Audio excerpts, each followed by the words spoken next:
Mereka semuanya mengusir kami. Padahal hanya saya meminta DPR RI supaya tanya itu Kedutaan Besar Singapura di Jakarta. Untuk mengetahui seperti apa kronologis kejadian deportasi yang dialami Ustadz Abdul Somad, kita sudah terhubung langsung dengan Ustadz Abdul Somad yang saat ini berada di Batam, Kepulauan Riau.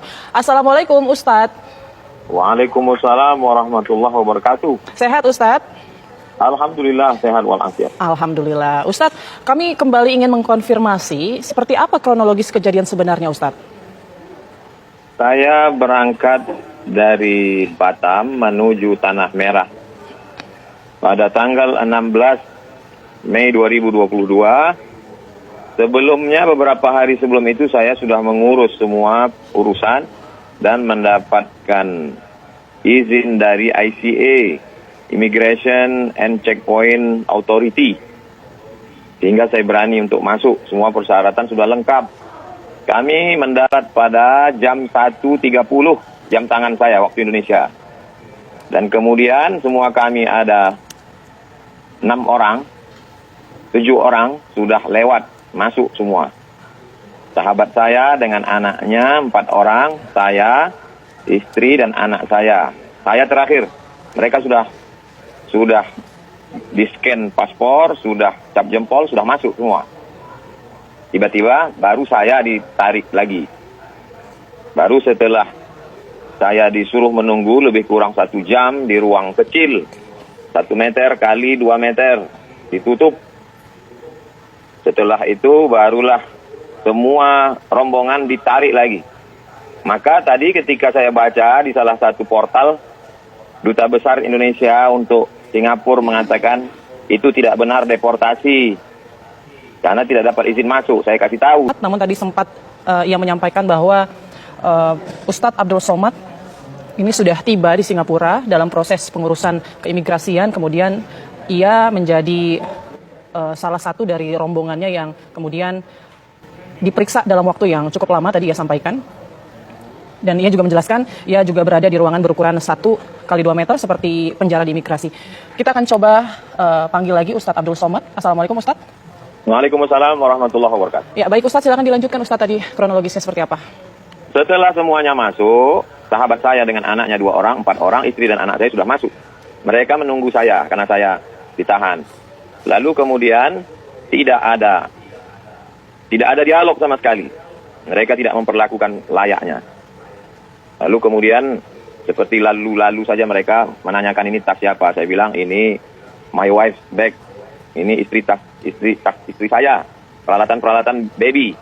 Saya tunjukkan tuh mereka di depan menunggu. Lebih kurang jarak 10 meter. Akhirnya mereka dipanggil juga dan semuanya dimasukkan lagi ke dalam ruangan terpisah.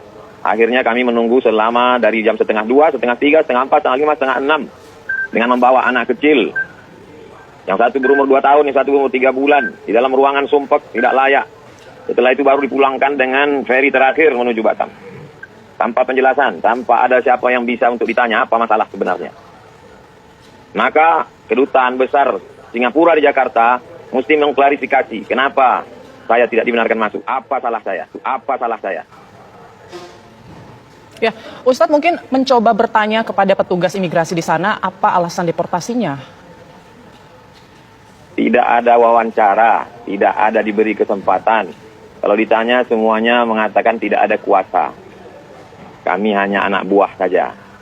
Seperti ketemu dengan robot. Tidak ada yang bisa diajak bicara. Mungkin ada pimpinannya yang mungkin bisa dipanggil saat itu. Apakah Ustadz tidak berusaha mungkin untuk Saya berusaha untuk menjelaskan. Saya mau jelaskan semuanya, tapi tidak ada diberi kesempatan. Baik, Ustadz ini pertama kalinya Ustadz ke Singapura atau sebelumnya juga pernah tapi tidak pernah ada Saya pernah masuk ke Singapura beberapa tahun yang lalu untuk berangkat umroh dari Pekanbaru ke Batam, dari Batam ke Singapura, selanjutnya menuju Jeddah. Baik, tapi saat itu tidak ada masalah ya Ustadz ya? Saat itu kita hanya transit saja. Nah, untuk Ustadz kan akhirnya berangkat kembali ke Batam itu feri terakhir itu akhirnya Ustadz yang memutuskan atau mereka yang mengarahkan untuk Ustadz naik kembali ke Batam? Mereka semuanya mengusir kami. Padahal sudah izin masuk, sudah lengkap semua syarat-syarat, sudah di-scan paspor, sudah keluar dari pelabuhan. Ditariknya lagi masuk ke dalam, dipulangkannya semua. Ya, ini semuanya ya berarti Ustadz, nggak cuma Ustadz aja berarti ya? Semuanya. Apa salah anak-anak kecil itu? Mahasiswa semester 5, ibu-ibu, perempuan. Kalau saya bermasalah ya saya saja. Kenapa pula mereka? Kami bukan mau cari kerja, bukan mau jadi pendatang haram. Ya, Ustadz setelah tiba di Batam, apakah ada upaya untuk menanyakan alasan dari pihak Singapura seperti itu terhadap Ustadz atau langkah yang akan dilakukan? Maka tidak tahu kita mau minta penjelasan ke siapa. Makanya saya meminta DPR RI supaya tanya itu Kedutaan Besar Singapura di Jakarta. Suruh dia klarifikasi, kasih penjelasan. Tunjukkan kenapa Abdul Somad tidak masuk. Keluarga anak kecil. Teroriskah dia? ISIS-kah dia? Baik, itu kan kejadiannya kemarin ya Ustadz. Hingga saat ini belum ada juga ya jawaban ataupun klarifikasi ya Ustadz dari pihak Singapura atau duta besar kita di sana? Makanya desak mereka. Suruh dia kasih penjelasan. Kalau tidak nanti dia semaunya saja. Siapapun orang yang datang, dia tak suka, dia perlakukan seperti itu. Ya. Bagi saya tak masalah. Saya biasa masuk hutan keluar hutan. Tapi nanti tokoh-tokoh kita sesuka hati dia.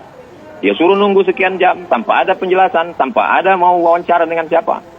Sesuka hati dia saja. Baik. Ustadz pada saat tiba di Batam, mungkin dari pihak Pelabuhan Batam sendiri ada informasi nggak Ustadz? Tidak ada satupun yang memberikan penjelasan. Baik, langkah selanjutnya nih Ustadz, jika misalnya hari ini belum juga ada klarifikasi, kemudian apa yang akan Ustadz lakukan nih? Kita sebagai warga masyarakat, kita punya pemerintah. Tugas pemerintah itu dipilih oleh rakyat untuk melindungi rakyat. Saya ini rakyat resmi bangsa Indonesia. Tidak pernah melanggar hukum, taat pajak, intelektual, bukan perampok saya ini, bukan garong. Baik, terakhir Ustadz singkat saja harapannya seperti apa Ustadz?